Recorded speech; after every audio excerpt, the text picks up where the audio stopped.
I'm Kevin Harrison. Welcome to Crash Course in U.S. History. Today we're going to be talking about the Gulf War and George Bush. Not this guy, but this guy.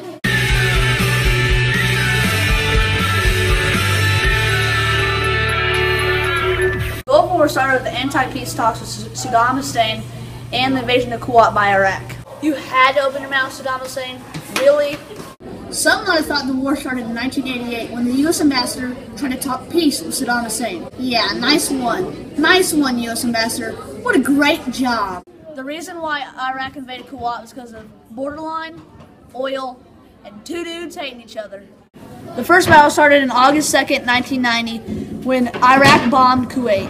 August 3rd, 1990, Iraq sent 30,000 troops, 50 tanks, and 200 helicopters into Kuwait. The problem was the equipment was very, very old. We're talking T-57s. Now, if you're not a brainiac about war and stuff, that basically means 1957 is when it was made.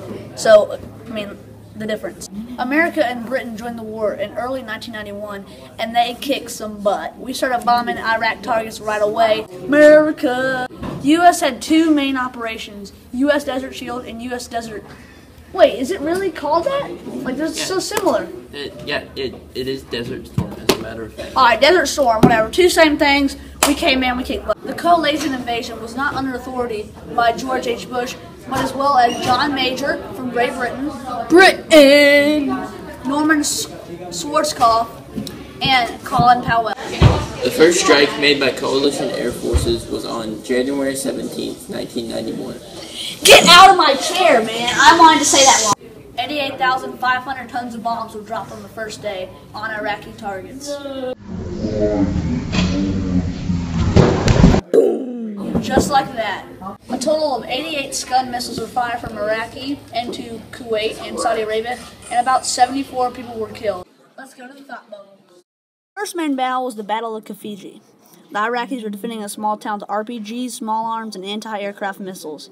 Saudi Arabia, the United States Marine Corps, America, the Great Britain's Royal Marines invaded the small town.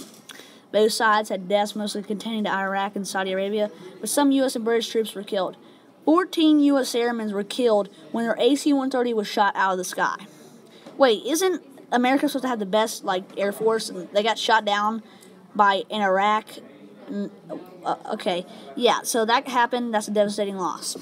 Liberation of Kuwait came later in the war when America went into Kuwait and basically set up shop. They forced the Iraqis out of Kuwait by, any means necessary. The liberation of Kuwait took 4 days. The only really main resistance was in the national airport of Kuwait, and about 14 Americans were killed and about 1,000 Iraqis were killed.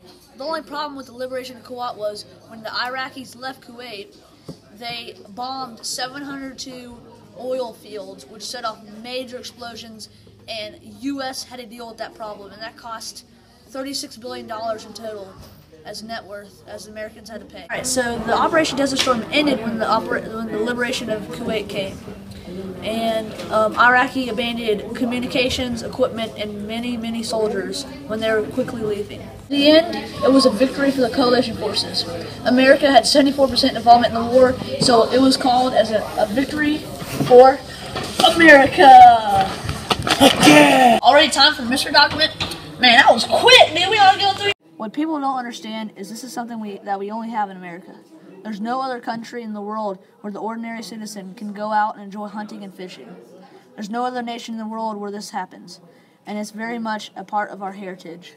Ooh, it's either George H.W. Bush or Norman Schwarzkopf. Those are very similar. I'm gonna go 50-50. I'm gonna go with George H.W. Bush. What? Oh, great. The war. Go.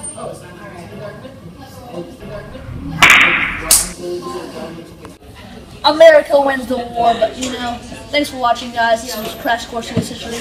This video was produced by Christian Sturt, Aaron Dom, and Ryan Fitzgerald. This video is sponsored by Coffee and Shofi Incorporated. If you need history, you can count on them. So, Cam, what happened there? Mystery document, that's what. This video is sponsored by Coffee